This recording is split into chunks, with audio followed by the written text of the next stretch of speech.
Uno de mis sitios preferidos es Pasaia. De hecho, en el capítulo 1 de mi libro de 20 rutas fascinantes por el País Vasco, el libro también de Donosti City, recomendamos venir por el camino del Faro de la Plata desde Sagüés hasta Pasaia, San Pedro, San Juan, Pasaia Ancho. Hay unas vistas impresionantes desde la ermita de Santa Ana. Pasaia y su tradición marinera. Durante muchos siglos los astilleros de Pasaia funcionaban a tope, eran numerosas las naos que se hacían y una de ellas es la nao San Juan, que en 1565 partía hacia la caza de ballena y en las costas de Canadá ahí se quedó, hasta que fue rescatado en su momento, y fue ese un poquito el motivo por el que actualmente en esta factoría que estamos viendo aquí detrás se está reconstruyendo aquella nao siguiendo las técnicas de aquel entonces. Vamos a ver si nos atiende el director del museo, Xavier Agote. El solo olor a madera ya me estimula. Yo es que disfruto cada vez que vengo al Museo Albaola, del que ya os hemos dado en la presentación unas cuantas referencias. Y aquí estamos viendo cómo ya se va terminando la réplica de la nao San Juan. Y estamos, y es un placer además para mí, con el director del museo, Xavier Agote. Xavier, muy buenas. Muy buenas, Carlos. Ya está casi esto a puntito, ¿eh? Está muy adelantado el barco, es un galeón muy especial y aquí lo estamos construyendo con mucho mimo. Llegó a mis manos en agosto del 2018 un ejemplar de National Geographic en el que se cuenta tu historia, la de la nao, y cómo se hace y por qué. Y todo resulta que empezó con otro ejemplar de National Geographic que llegó a tus manos allá por el 73. En el 83. No, en el 85. 85. Exactamente. Sobre un barco que se había visto hundido en las costas de Canadá, gracias a una tal Huxley que hizo sus investigaciones en Oñate. Cuéntanos todo. Efectivamente, fue una historia bastante sorprendente porque, bueno, yo había tomado la decisión personal de ser carpintero de ribera cuando era joven, es decir, quería saber hacer barcos de madera. Y bueno, pues en ese momento en el que estaba inmerso en ello y que, bueno, pues ya fui rumbo a América a formarme en una escuela especializada, pues di con ese volumen que has mencionado en National Geographic. Sí. Para mí fue muy importante porque, bueno, me cambió la vida. Pasé de tener un simple interés artesanal respecto a los barcos a tener un interés ya histórico y una visión mucho más amplia, ¿no? Y aquella lectura pues me llevó a soñar en que, bueno, si conseguía pues mi objetivo de aprender a hacer barcos de madera de interés histórico y patrimonial, pues cómo no, pues deberíamos construir la nao San Juan, y es lo que estamos haciendo ahora, con lo cual es un momento de celebración. Una nao que se hundió en 1565, creo recordar, en las costas de Canadá, en Red Bay, y se hizo un estudio de arqueología, se rescató en muy buen estado, y pues un poco de ahí la unión entre las costas de Canadá y, en este caso, el Museo Albaola, ¿no? La historiadora Selma Huxley, una historiadora y archivista anglo-canadiense, pasó casualmente por Oñate y allí dio con los archivos históricos, y el párroco local le guió entre un sinfín de documentos que hacían referencia a la historia de los balleneros vascos, pero que iban a Canadá ya en el siglo XVI. Eso fue una noticia novedosa para ella y también para el gobierno de Canadá, ¿no? A partir de ese momento, esta señora va a emprender una investigación muy exhaustiva que le va a llevar a descubrir, entre muchos documentos, uno que es el que sitúa el naufragio de la nao San Juan, que, como has dicho, es en Red Bay. En aquel entonces no se le conocía con ese nombre, antes se utilizaban nombres muy efímeros que duraban muy poco tiempo, y bueno, con esta información el Departamento de Arqueología Subacuática del Gobierno de Canadá, dirigido por Robert Renier, pues tomó la decisión de encontrar el barco, de ir a buscarlo a Red Bay. Lo encontraron rápidamente, fue un gran descubrimiento, y se dieron cuenta que estaban ante el barco del siglo XVI mejor conservado a nivel mundial. Eso es algo muy importante porque estamos hablando de una época en la que los barcos se construían sin planos, no hay representaciones gráficas hoy día para saber cómo eran esos barcos. Que se hacían muchos de ellos aquí, en San Juan, cuna de, bueno, gran astillero en su momento, como la nao San Juan, habría otras muchas, los balleneros vascos, súper famosos en aquellos años. Cuéntanos un poquito la actividad que había aquí, el porqué, y pues un poco también cómo era la vida en el interior de un barco todo cargado de barricas, donde luego iba la grasa de la ballena, que debía ser muy cara, por cierto, ¿no? Efectivamente, sí, vamos a ver, una barrica de 200 y pocos litros de aceite de ballena se estima que hoy día podría valer en torno a $7.000, algo así, ¿no? Muchísimo dinero, además, y teniendo en cuenta que el San Juan se hundió con un cargamento de unas 900 barricas aproximadamente, ¿no? Entonces, estamos hablando de una época en la que el País Vasco, nuestro pequeño litoral, era un hervidero de astilleros. La costa vasca estaba especializada en la construcción naval, como en ningún otro lugar. ¿Por qué? Bueno, hay varios motivos. Uno de ellos es que los principales materiales para hacer barcos, el roble y el hierro, y tanto la energía hidráulica y también el carbón necesario para procesar el mineral de hierro en las ferrerías, pues abundaba en toda la costa, ¿no? Muy cerca de los astilleros. Eso permitió un desarrollo de la industria naval sin precedentes. Estamos hablando, muchas veces comparamos con Cabo Cañaveral, ¿no? Con la NASA, ¿no? Eso es lo que era la costa vasca. Sí, porque en aquel entonces, además de construir los barcos necesarios para las empresas privadas, tanto balleneras, bacaladeras, de transporte de mercancías, ese mismo hierro se exportaba por toda Europa. Al mismo tiempo, aquí se construían los barcos para la Armada, para el emperador Carlos V, para Felipe II, es decir, los barcos del mayor imperio de aquella época, como hoy puede ser Estados Unidos, ¿no?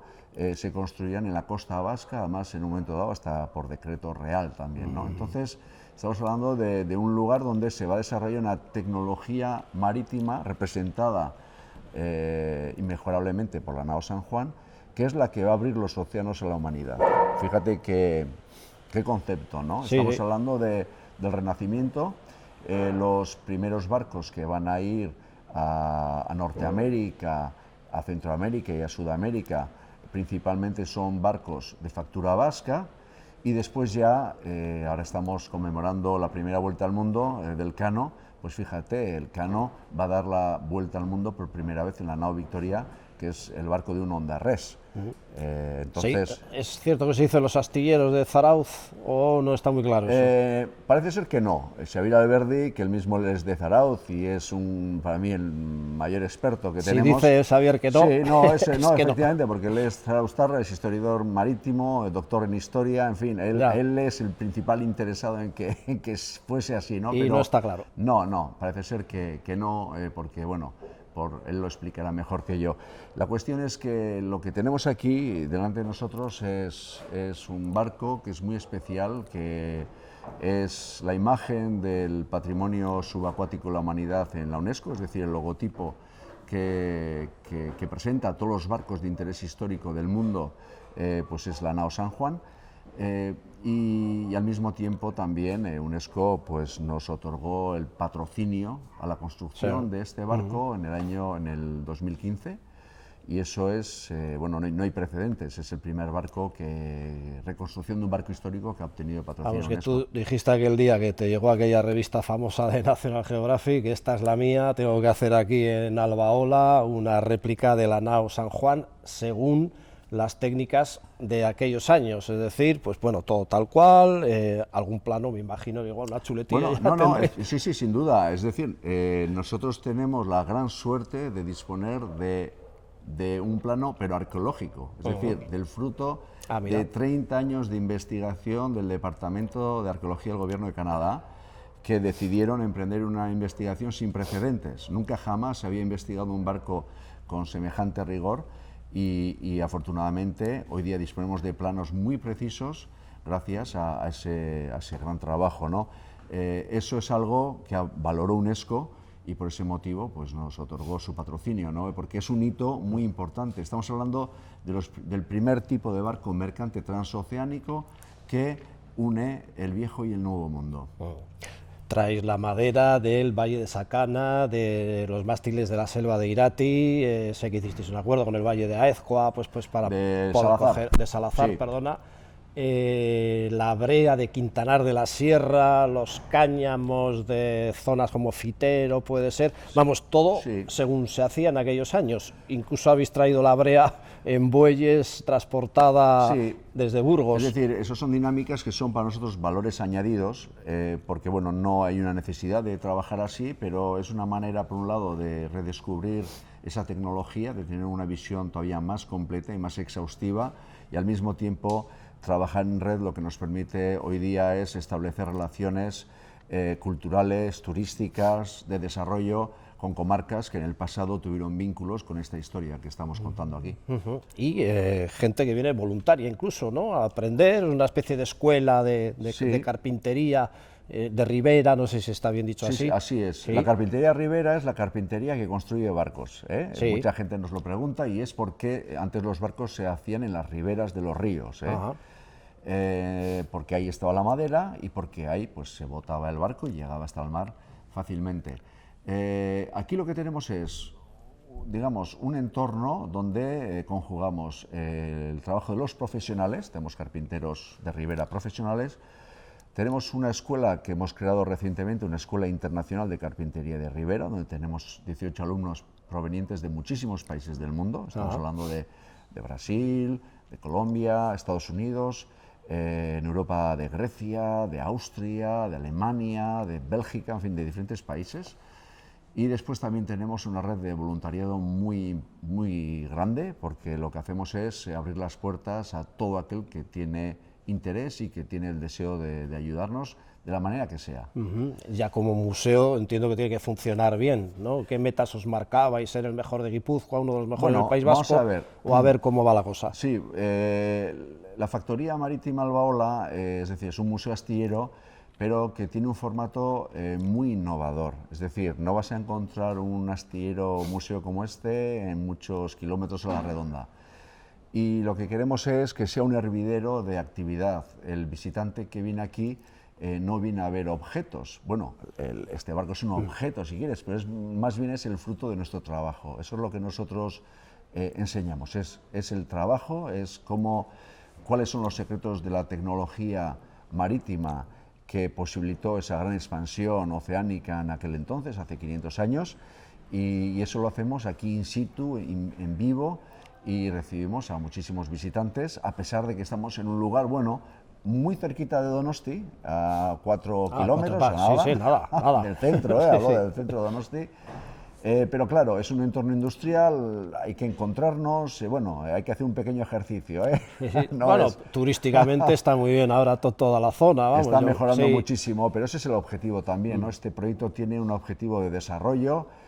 Nos dimos cuenta hace mucho tiempo que la defensa del patrimonio marítimo ya no era el objetivo como creíamos inicialmente, sino que es el camino para desarrollar muchos valores transversales, porque uno es pues, la transmisión, otro es bueno, el conocimiento de la historia, otro es también la participación ciudadana, en fin, muchísimas actividades que hacemos aquí que trascienden el patrimonio marítimo.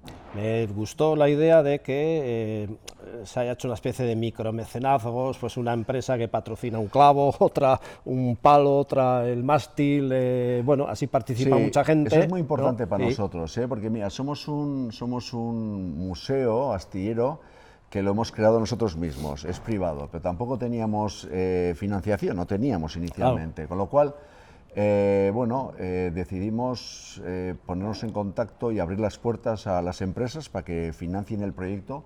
Está funcionando muy bien porque ya te enseñé, tenemos un cartel ahí que presenta a todas las empresas que nos están ayudando y además es un modelo bastante único porque bueno, es un proyecto que está autofinanciado en un 65%, un proyecto de patrimonio cultural, es bastante insólito. Entonces, es interesante porque las empresas nos damos cuenta que ven reflejado en nuestro trabajo, en lo que hacemos, la perspectiva histórica del tejido empresarial y cooperativo vasco. Es decir, estamos hablando de que si hoy el País Vasco es un país empresarial muy dinámico, es porque ya lo era hace muchos siglos atrás, ¿no? Es decir, que hay quien puede pensar que la empresa vasca pues nace espontáneamente en un momento concreto. Bueno, pues no es así, porque es que si miramos hacia atrás, este país ha sido especialmente industrial, ha sido un país muy emprendedor, y yo creo que muchas empresas ven en el San Juan y en el trabajo que hacemos ese espejo, ¿no?, de la perspectiva histórica de sus empresas. 2020 toca Festival Marítimo de Pasaia, que se hizo en el 18, cada 2 años. ¿Tenéis idea de que se haga? Me parece una idea buenísima. Vamos, el ambiente que hubo aquí, ver un momento la entrada del Hermión, que fue fragata con la que salía Lafayette, por ejemplo, puede ser de Pasaia mismo, de San Juan, bueno, de San Pedro. Sí, Lafayette hizo 2 viajes, el Marqués de Lafayette. El primero lo hizo desde Pasaia, que eso poca gente lo sabe. Fue un viaje crucial, determinante, que provocó el segundo viaje que ya hizo con el Hermión, zarpando de Rochefort. Porque de Pasaia zarpó con otro barco. Entonces la cuestión es que decidimos organizar esta primera edición del Festival Marítimo de Pasaia hace, pues, el año pasado, en el 2018. Porque ya llevamos muchos años desde Albaola participando en festivales marítimos de otros países, ¿no?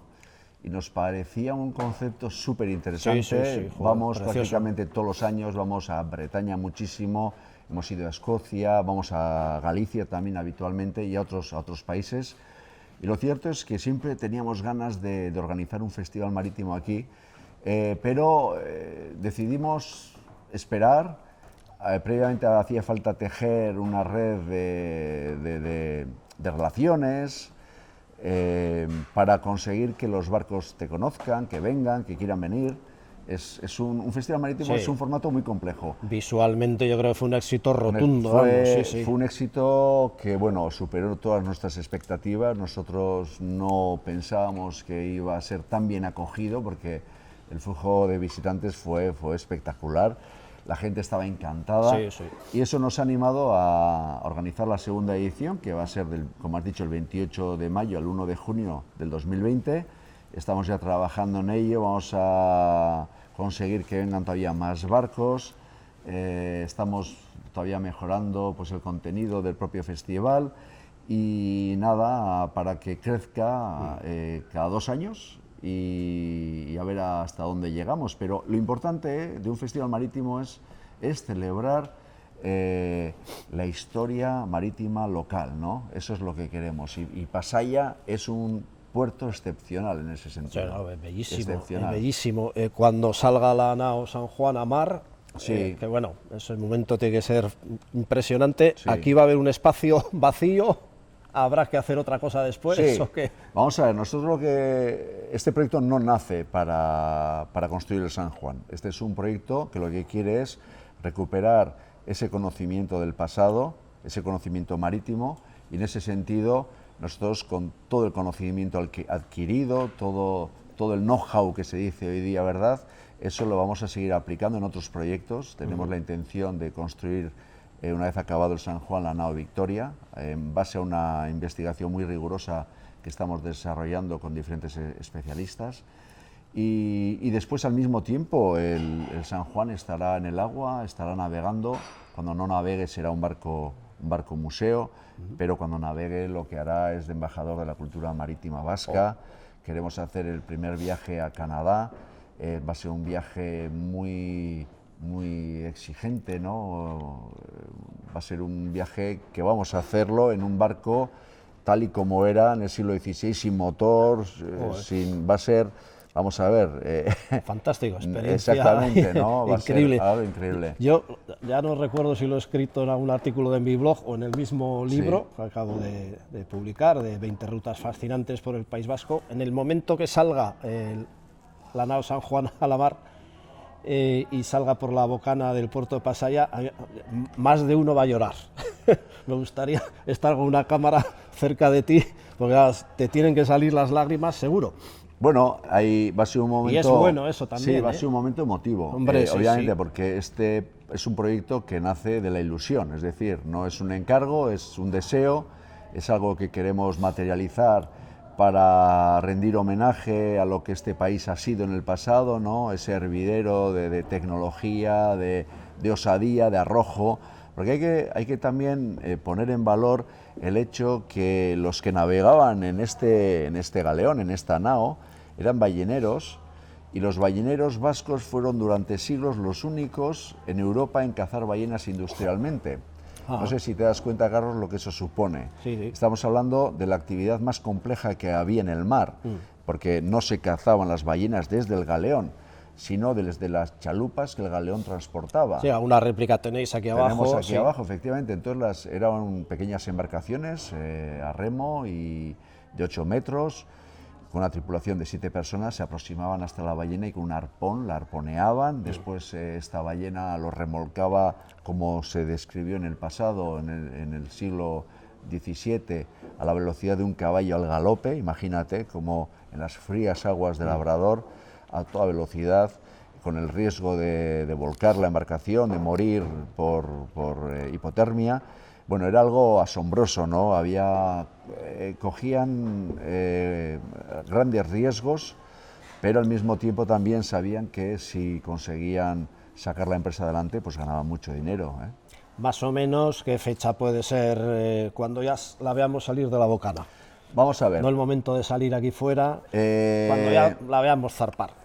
¿Ver zarpar el barco? Más pues o menos, mira, vamos a ver. 3 meses arriba, tampoco quiero la fecha exacta. Me voy a estirar, pero... No, ¿sabes por qué no quiero la fecha exacta? Porque el podcast lo mismo se oye dentro de 3 años. Vale, entonces, mira, pues el que oiga esa fecha... Yo me imagino que si las cosas van bien y si conseguimos, pues bueno, pues también encauzar el reto de la financiación que tiene este proyecto y de que todo vaya bien, en el año 2022, me gustaría ver el San Juan navegar.